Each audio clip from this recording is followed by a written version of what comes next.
Di anime Dr. Stone ada sebuah scene di mana Senku membuat sebuah bahan peledak.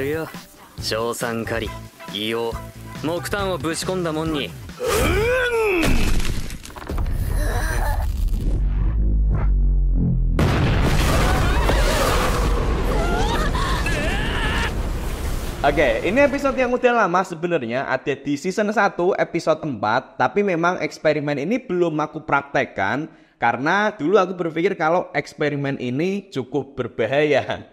Tapi berhubung di video-videoku sebelumnya aku pun udah melakukan eksperimen ledak-ledakan juga. Wow, gila. Wow, gila.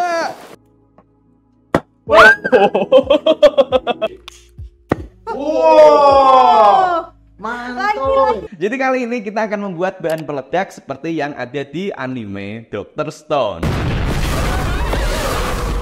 Yang pasti yang perlu diperhatikan teman-teman, video ini dibuat hanya untuk tujuan edukasi saja. Jangan disalahgunakan dan jangan coba ini di rumah tanpa ada pengawasan orang dewasa.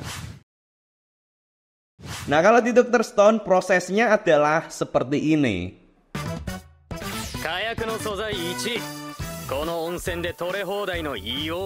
Oke, bahan yang pertama adalah sulfur yang ini bisa didapatkan dari sumber pemandian air panas. Atau kalau dalam kehidupan sehari-hari, sulfur ini sering kita temui yang biasanya dipakai untuk obat gatal-gatal.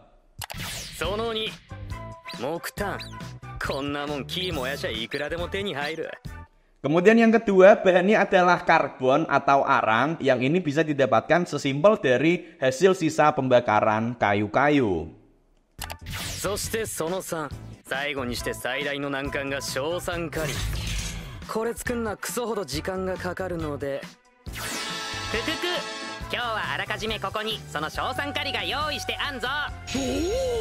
Kemudian bahan yang ketiga adalah kalium nitrat yang dijelaskan oleh Senku di sini bahwa proses pembuatannya agak susah, makanya di sini Senku membuatnya off camera, teman-teman. Jadi dia mengolahnya dari bahan asam nitrat yang didapatkan dari Goa Keajaiban. Nah, sebenarnya memang benar kalau kita mengolahnya dari nol itu cukup sulit, teman-teman. Tapi kalau di kehidupan kita sekarang sebenarnya sangat mudah untuk mendapatkan kalium nitrat. Karena kalium nitrat ini adalah bahan yang sering dipakai pada pupuk. Coba aja kalau kalian lihat pupuk, kalian baca tulisannya, biasanya tulisannya adalah kalium nitrat.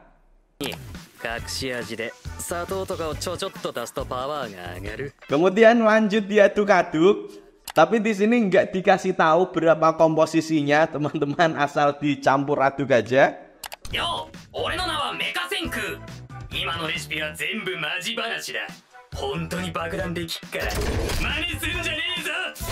Nah, ini resepnya beneran dan bisa beneran meledak, jadi jangan dicoba di rumah, teman-teman.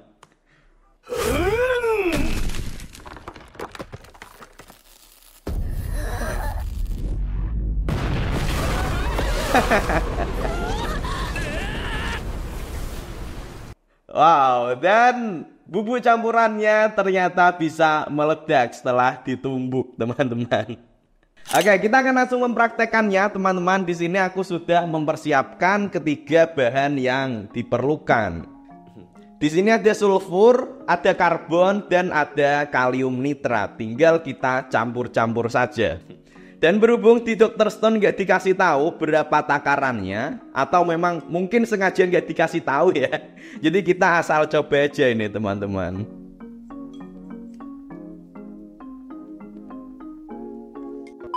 Lupa belum pakai pengaman. Lalu kita lanjut aduk-aduk saja ini.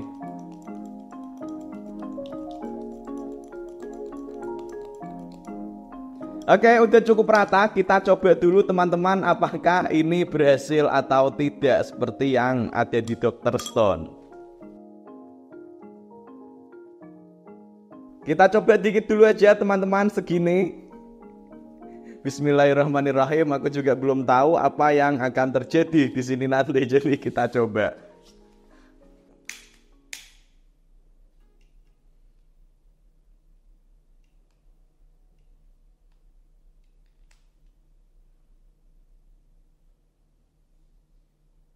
Wait, nggak terjadi apa-apa. Nggak terjadi apa-apa ya? Loh. Sepertinya campuran kita masih belum berhasil. Karena ngasal ya.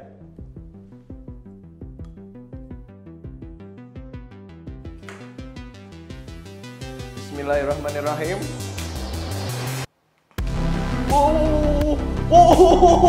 Gila.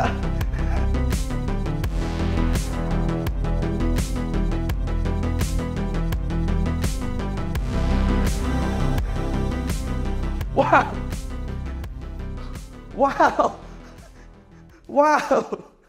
Gila, apinya keren banget. Wow. Sampai kebakar. Aluminium foilnya sampai rusak. Gila, suhunya tinggi banget ini. Ternyata bubuknya bisa beneran menyala, teman-teman. Padahal ini cuma campuran bahan-bahan aja yang aku nyampurnya juga agak ngasal, tanpa ada proses kimia macam-macam. Ternyata berhasil dong. Kemudian pertanyaannya, bagaimanakah ini kok bisa terjadi? Nah, di sini tadi kita menggunakan 3 komponen, ada karbon, ada kalium nitrat, dan ada sulfur. Dan masing-masing dari komponen ini memiliki fungsinya masing-masing. Kalau masing-masing aja dia nggak bisa menyala. Jadi yang paling penting pertama di sini kita memiliki kalium nitrat, yang mana fungsinya di sini adalah sebagai oksidator atau komponen yang menyediakan oksigen. Untuk setiap reaksi pembakaran kita kan memerlukan oksigen kan. Nah, oksigennya disediakan oleh kalium nitrat ini. Kemudian yang kedua adalah karbon. Karbon di sini fungsinya adalah sebagai zat yang dibakar. Dan kemudian yang gak kalah penting adalah sulfur, di mana sulfur ini fungsinya adalah untuk menurunkan titik pengapian dari campuran ini. Sehingga ketiga campuran ini nantinya ketika disulut akan lebih mudah untuk memulai reaksi pembakaran. Jadi kalau tanpa sulfur pun reaksi ini tidak bisa terjadi. Nah, campuran dari ketiga bahan ini biasa disebut juga dengan gunpowder, atau kalau dalam bahasa Indonesia kita menyebutnya mesiu. Ya, jadi di sini tadi kita membuat bubuk mesiu, teman-teman. Paling yang perlu kita perhatikan di sini tadi, kita bisa melihat bahwa ternyata bubuk mesiunya benar bisa terbakar. Tapi seperti kita lihat di sini, mesiunya tidak meledak. Dan ini yang penting kita perhatikan lagi di anime Dr. Stone. Nah, ketika Senku selesai membuat bubuk mesiunya, lalu bubuk ini ditumbuk, ternyata ditunjukkan bahwa bahan tersebut meledak. Nah, ini sebenarnya kurang realistis, teman-teman, karena mesiu ketika dia dibakar dalam kondisi di ruangan terbuka, maka dia hanya akan terbakar, nggak bisa sampai meledak. Kalau pengen mesiunya bisa meledak, maka dia perlu ditempatkan di sebuah wadah yang terkungkung atau tertutup. Jadi pembakaran dari mesiu ini reaksinya akan menghasilkan panas dan juga gas. Nah, gas ini ketika dia berada di tempat tertutup, maka tekanannya akan menjadi semakin besar, sampai ketika wadahnya tidak kuat menahannya, tekanan yang besar ini pun kemudian lepas dan menghasilkan ledakan.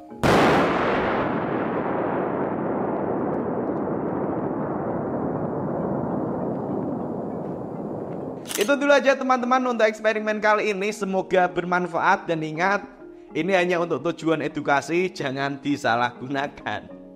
Kalian bisa menonton eksperimen-eksperimen lainnya yang sudah aku lakukan di sini. Silahkan klik aja. Oke, terima kasih.